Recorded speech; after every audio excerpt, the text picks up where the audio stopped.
En principe, quand on a du mal à recruter, comme le marché du travail est censé être un marché, quand on a du mal à recruter, eh bien, on améliore les conditions de travail et on améliore les salaires. C'est généralement ce que l'on doit faire, c'est ce que nous dit un marché. Seulement voilà, le gouvernement, lui, il a une autre vision des choses. Ce qu'il aimerait faire, c'est importer de la main-d'œuvre pas chère, pas des esclaves, mais des quasi-esclaves pour permettre de continuer à sous-payer et à surtaxer l'emploi.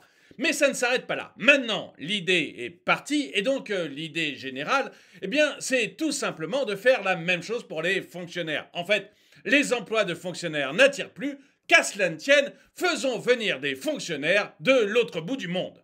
Bonjour et bienvenue dans cette nouvelle vidéo de DME en direct. Comme toujours, eh bien, je vous suggère de vous abonner si vous n'êtes pas abonné, parce que la moitié des personnes qui regardent mes vidéos ne sont pas abonnées. Et moi, j'aimerais bien arriver à 100 000 abonnés d'ici la fin de l'année. Donc, abonnez-vous, s'il vous plaît, et cliquez sur la cloche pour être prévenu lorsque je sors une nouvelle vidéo. Attention, cette vidéo, elle est purement économique. Je ne parle pas d'immigration ou de choses comme ça sous l'aspect sociologique, entre guillemets. Je ne crois pas du tout à la sociologie, mais peu importe, je ne parle pas donc sous cet aspect. Je parle d'un point de vue purement économique. Quand vous avez dans un pays énormément de chômage, c'est le cas en France, il y a plusieurs millions de chômeurs, et que vous avez des postes non pourvus. En principe, la logique voudrait que l'on augmente les salaires et qu'on améliore les conditions de travail. D'ailleurs, il y a eu tout un travail dans la restauration et l'hôtellerie l'année dernière sur ce sujet, et les salaires ont augmenté et les conditions de travail se sont améliorées pour pouvoir attirer un peu plus de monde. Le gouvernement, lui, a une autre vision des choses. Et attention, je dis bien le gouvernement, je ne dis pas le patronat. Le MEDEF a clairement dit qu'il ne voulait pas régulariser les sans-papiers. Ce n'était pas du tout son objectif et il ne voulait pas qu'on l'instrumentalise là-dessus. Le MEDEF a clairement dit, mais très clairement, qu'il y avait suffisamment de chômeurs en France et que donc ce qu'il souhaitait, c'était plutôt une formation et des accompagnements vers l'emploi de ces gens-là, et pas du tout aller chercher la misère à l'autre bout du monde pour l'importer. Le gouvernement, lui, a décidé d'essayer de régulariser les personnes sans papier et peut-être d'en faire venir d'autres pour pourvoir des métiers en tension. Il y avait déjà, dans les années 80, le patron du Parti communiste de l'époque, Georges Marchais, qui disait que lui était contre l'immigration tout simplement parce que ça contribuait à faire baisser les salaires. Si vous n'avez pas d'employés, vous devez augmenter les salaires, améliorer les conditions de travail, je l'ai dit tout à l'heure. Mais vous pouvez aussi pallier le problème en important de la main-d'œuvre pas chère de pays donc beaucoup plus pauvres, importer de la main-d'œuvre pas chère, augmenter le nombre de salariés et donc à ce moment-là, vous n'êtes pas obligé d'augmenter les salaires. L'autre solution qui serait la meilleure, à mon avis, ça serait que l'État baisse les charges sociales. Parce que, grosso modo, quand vous versez 100 à votre salarié, 100 net, 100 euros net à votre salarié, vous versez 100 euros également à l'État, sous forme de charges sociales. Alors, charge salariale plus charge patronale. Donc, vous donnez autant aux salariés qu'à l'État pour soi-disant des salaires différés, ce qui est de plus en plus un mensonge. Mais peu importe, vous versez autant aux salariés qu'à l'État, ce qui fait que le salarié, lui, touche trop peu.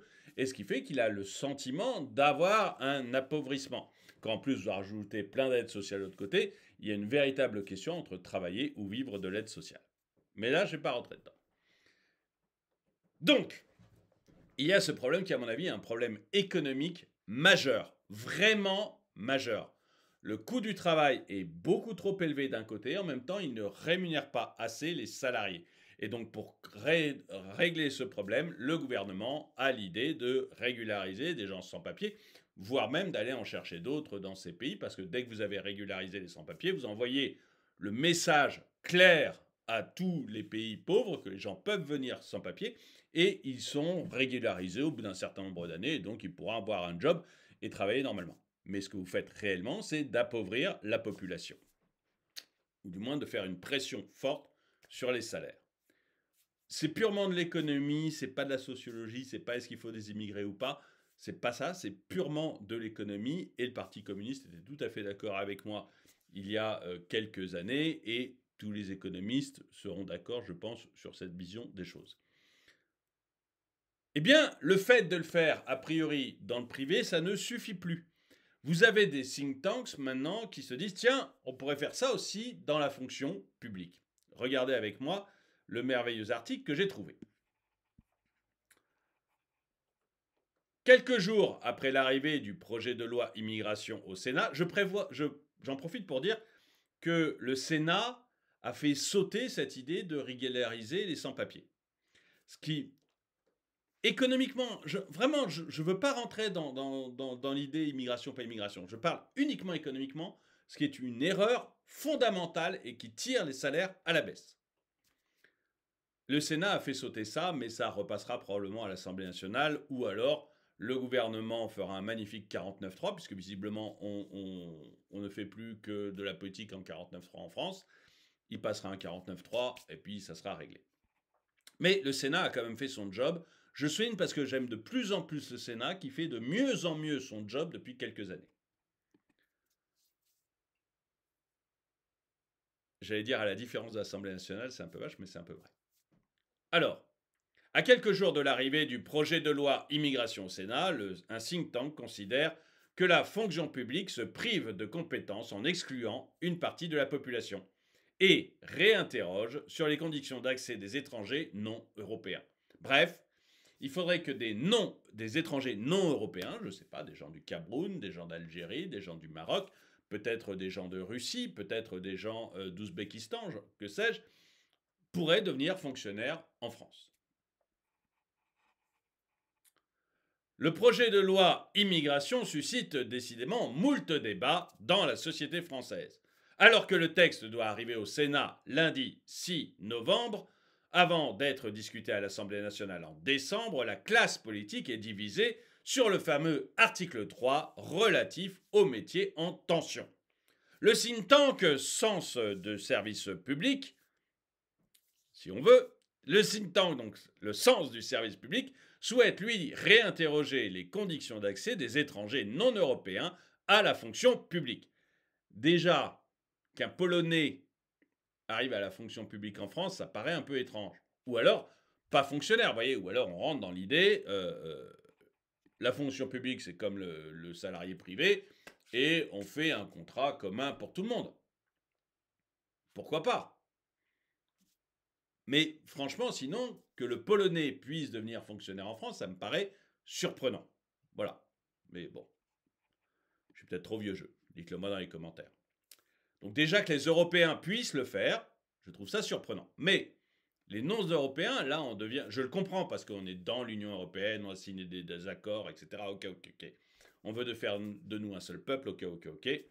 Je ne rentre pas dans le débat. Mais, et pourquoi pas, a priori, en France, il y a bien des Bretons et des Corses.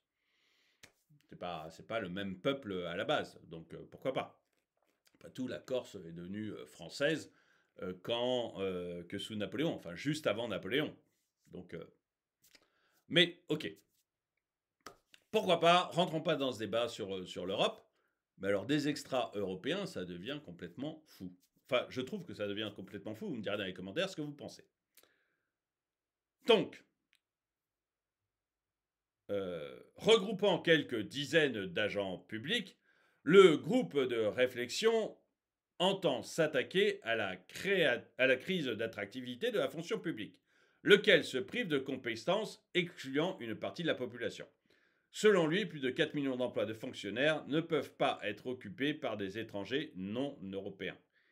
Mais là aussi, vous voyez, et c'est un peu ce qui m'agace. Alors, je vais essayer de ne pas m'énerver quand même.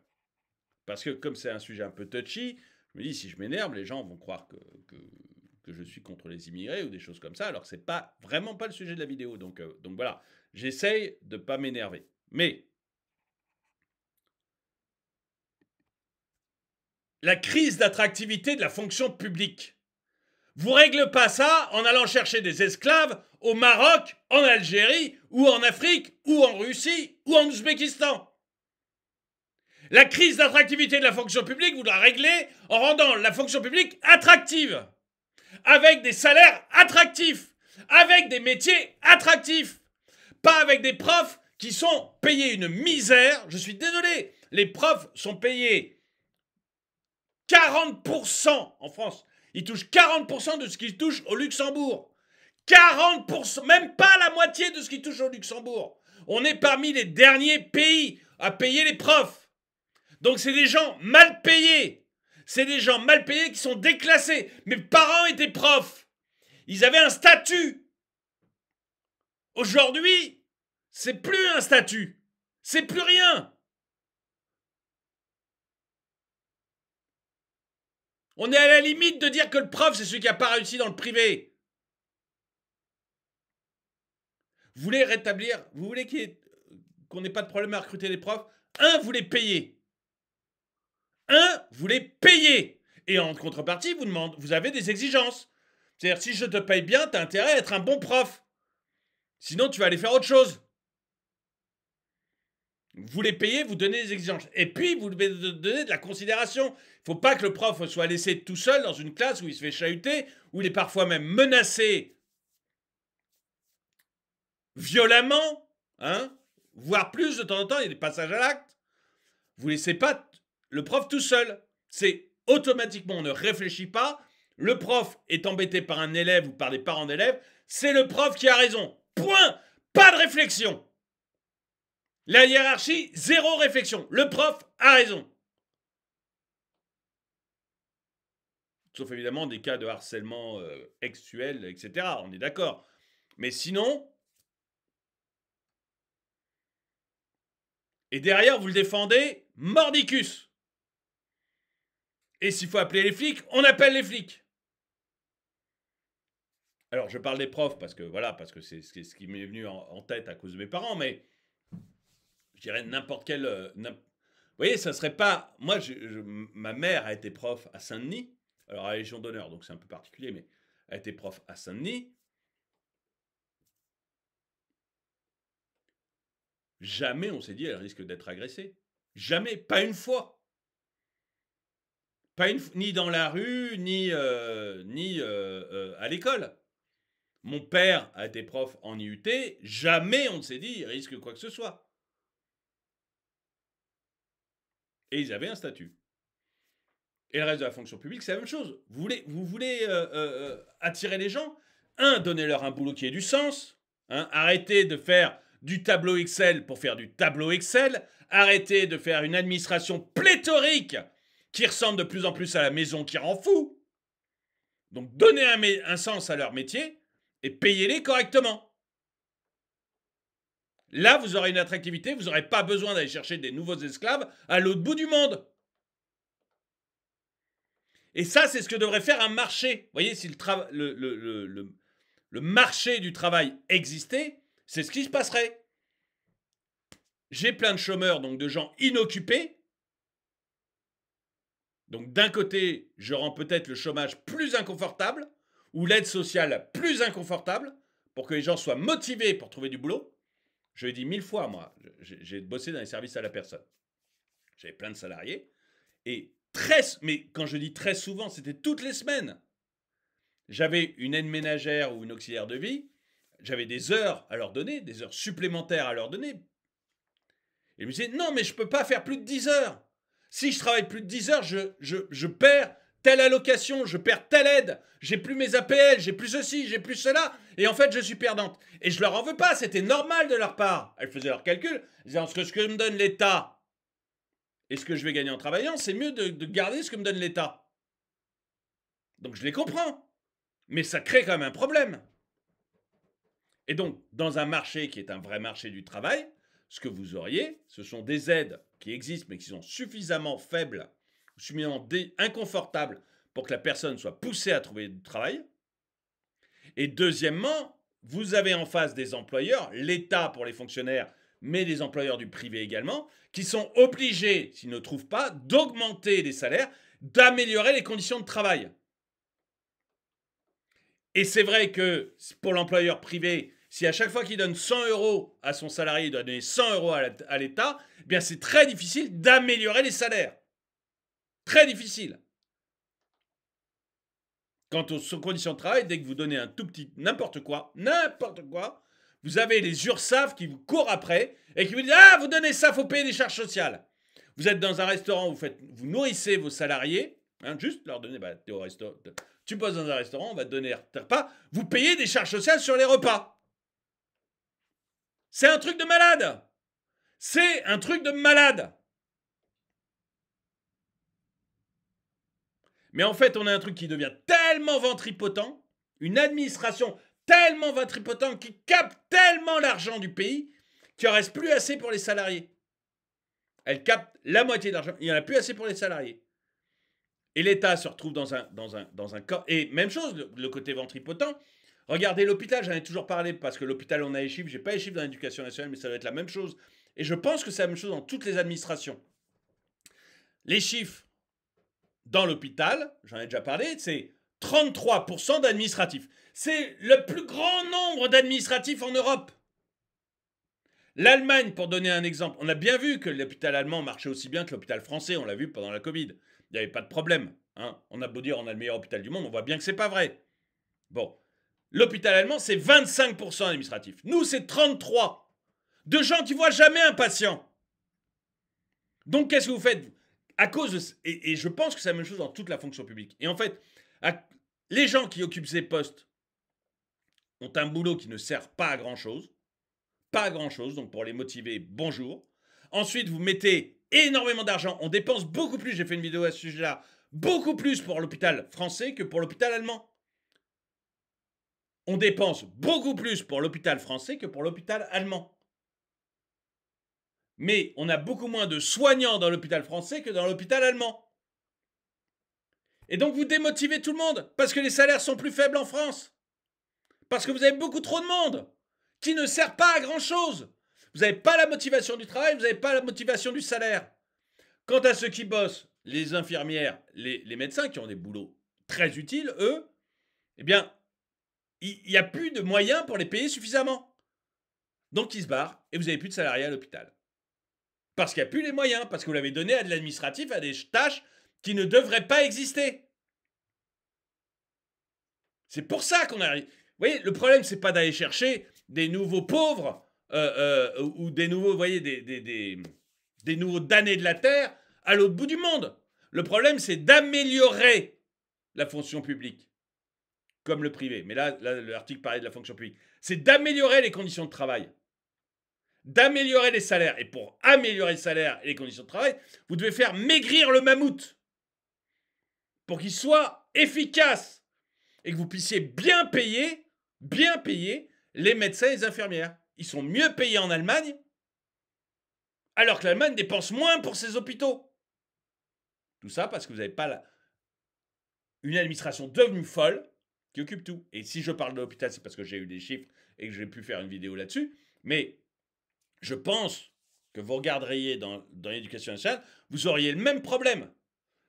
Une administration pléthorique, je crois, de mémoire, que... Alors les chiffres sont peut-être vieux, mais de mémoire, il me semble que l'administration, l'éducation nationale est la plus grosse administration au monde. Administration au monde. Mais même chose, les professeurs d'éducation nationale sont payés moitié moins, 40%, c'est même moins que moitié moins, qu'un professeur au Luxembourg.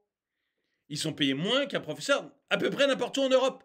Ce sont les moins bien payés. Pourquoi? Parce que vous avez toute une administration obèse, gigantesque, autour de gens qui ne voient jamais un élève.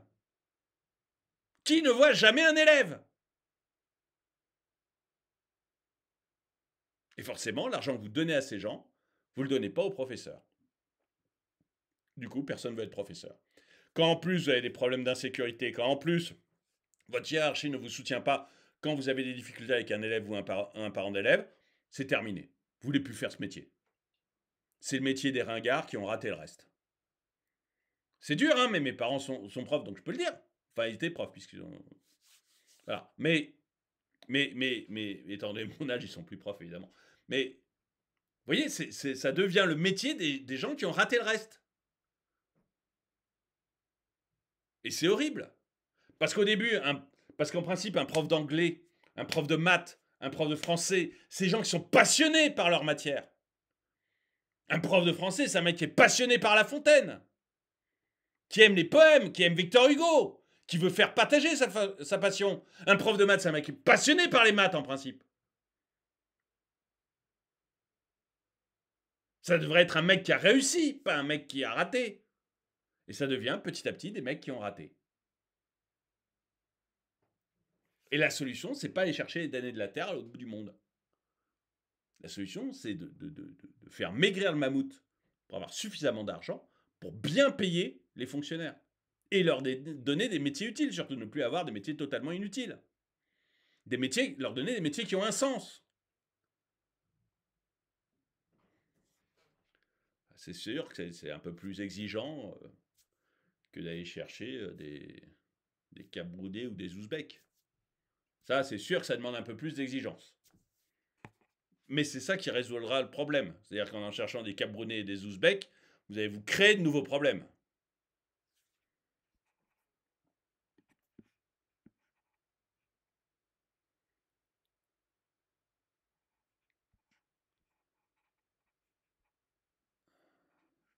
Alors. En effet, si cette catégorie de la population est déjà présente dans certains secteurs privés, comme le BTP, la restauration ou public, donc on parle des étrangers, ou comme la CNCF ou la sécurité sociale, elle ne peut pas intégrer la fonction publique. Bon. Considérant que les services publics constituent le socle de notre modèle social, le think tank y voit un vecteur d'intégration républicaine qui... Bon, je ne vais pas parler de l'intégration, mais on voit quand même que c'est pas une réussite, je sais pas. Qui traduit nos aspirations collectives à l'égalité en droit et en dignité. Si cette proposition a été déposée, si une proposition de loi a été déposée en ce sens à l'Assemblée nationale et un abonnement l'a été au Sénat, ces derniers ont peu de chances d'être adoptés. Et je pense que c'est une bonne chose. Donc j'aimerais savoir ce que vous en pensez. Je ne veux pas faire une vidéo trop longue, mais j'aimerais savoir ce que vous en pensez. Est-ce que pour vous, la solution, c'est de régulariser, solution qui n'est pas demandée par le MEDEF, je le redis encore parce que c'est important, on essaye de vous faire croire que ce sont les chefs d'entreprise qui demandent la régularisation, c'est faux. Ils ne le demandent absolument pas. Absolument pas. On va aller vous chercher pour le mettre devant BFM ou dans les services publics, le patron du restaurant qui dit « Ah, ça serait bien que mes 2 esclaves, là, ils soient régularisés, comme ça, ça me permettrait de continuer à les garder en esclavage, sans risquer d'amende. » Ok ? Mais la réalité, c'est pas ça. La réalité, c'est que les organisations disent « Non, il faut juste former les gens et les pousser vers l'emploi. » Et j'aimerais savoir si vous êtes d'accord avec moi. Est-ce que vous pensez que la solution, c'est de régulariser les sans-papiers, voire d'aller en chercher pour qu'ils deviennent fonctionnaires? Donc aller chercher des gens dans d'autres pays du monde pour qu'ils deviennent fonctionnaires? Ou est-ce que vous pensez comme moi que la solution, c'est l'amélioration des conditions de travail, l'amélioration des salaires? Et par-delà ça, eh bien, la diminution de la taille que prend l'État, tout simplement pour, dans la fonction publique, limiter le nombre de fonctionnaires à des gens qu'on a besoin. Je rappelle, 33% d'administratifs dans l'hôpital public français contre 25% en Allemagne. Et par là même, diminuer aussi les charges qui pèsent sur le travail, ce qui permet que l'employeur donne 100 à son salarié, il ne soit pas obligé de donner 100 aussi à l'État, ce qui empêche évidemment d'augmenter de manière importante les salaires. Dites-moi ce que vous en pensez. En tout cas, merci d'avoir regardé cette vidéo. Mettez-lui un pouce vers le haut, commentez-la, partagez-la. Merci à tous ceux qui soutiennent la chaîne. Et moi, je vous dis à très bientôt.